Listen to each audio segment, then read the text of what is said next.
दोस्तों, आज हम आपको एक ऐसी कहानी के बारे में बताएंगे। दोस्तों, बहुत समय पहले एक साधु रहा करते थे जो भिक्षावृत्ति से अपना गुजारा करते थे।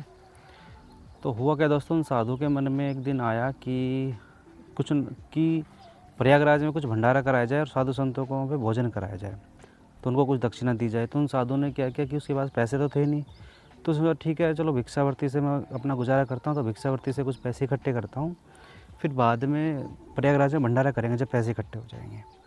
तो उन्होंने ठीक है, वो अपना एक उन्होंने क्या किया कि एक बड़ा डंडा बनवाया, गोल सा, जो बड़ा ऊंचा था, गोल। तो उसमें क्या, पहले पहले के ज़माने में सिक्के चलते थे, सोने के सिक्के, चांदी के, तो वो सिक्के चलते थे। तो उन्होंने भिक्षावृत्ति से अपना मांगना शुरू किया, तो कुछ सिक्के मिलने शुरू हुए। तो सिक्कों से क्या किया, उन्होंने उस डंडे में डालना शुरू कर दिया। तो जैसे ही उन्होंने डंडे में डालना शुरू किया, तो उन्होंने काफ़ी समय तक वो डंडा मतलब उनका भर गया, पूरे सिक्के इकट्ठे हो गए थे और उनका मतलब काम हो गया।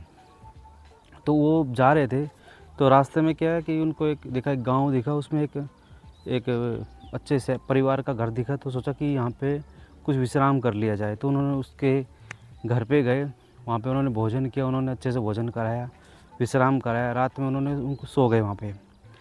तो सोने के बाद क्या हुआ कि जो सज्जन थे वहाँ पे, उन्होंने सोचा, वो महाराज जी की उन्होंने सेवा भी काफ़ी की।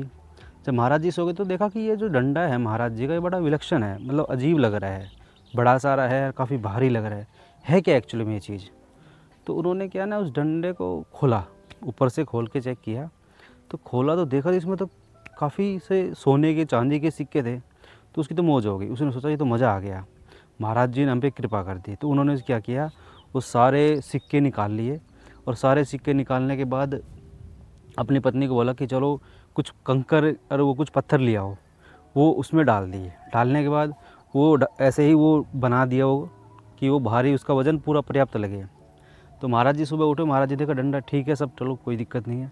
महाराज जी चले गए, महाराज जी प्रयागराज में गए, वहाँ पे भंडारा करना शुरू किया महाराज जी ने। तो जैसे ही वहाँ पे भंडारा करना शुरू किया, तो बोला कि प्रसाद बनाया जाए।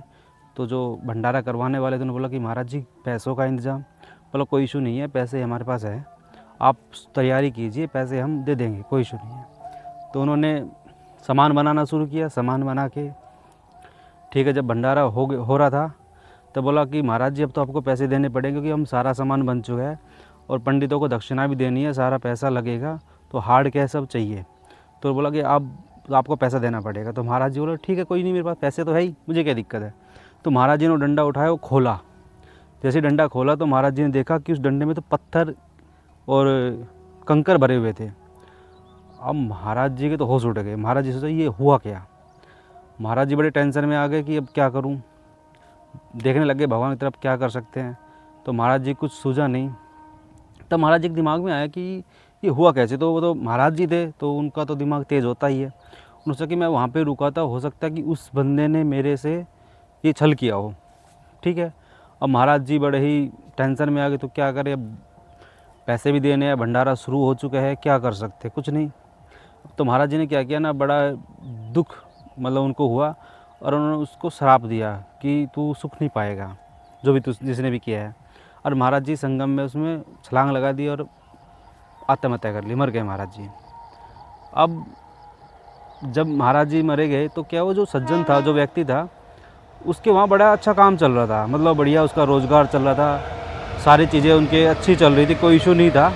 उनके वहाँ पे महाराज जी के जाने के बाद पुत्र रत्न की प्राप्ति भी हुई थी। पहले उनके पास कोई पुत्र नहीं था, तो पुत्र रत्न की प्राप्ति हुई थी। तो महाराज जी फिर वो अपने पुत्र में, अपने फैमिली में, अपने बिजनेस में बड़े व्यस्त थे, बड़ा ही सुखपूर्वक उनका जीवन चल रहा था। तो तब हुआ क्या, कुछ दिनों वजह से जब महाराज जी मरे, तो कुछ दिनों बाद क्या, उनके पुत्र बीमार होना शुरू हो गया। तब पुत्र उनका बीमार हुआ, और जब बीमार हो गया, सारी चीज़ें दवाई कराई, सब कुछ कराई, कोई इलाज नहीं। उसकी दवाई में, पुत्र की दवाई में उसको सारा का सारा पैसा चला गया, सारा बिजनेस ठप हो गया, सारा का सारा पैसा उस पुत्र की दवाई लगाने में चला गया। अब वो सज्जन थे, वो बड़े ही मतलब जो व्यक्ति थे, उन्होंने सोचा कि हो क्या रहा है, समझ में नहीं आया, सारा बिजनेस ठप हो गया, सारा घर सब कुछ बिक गया।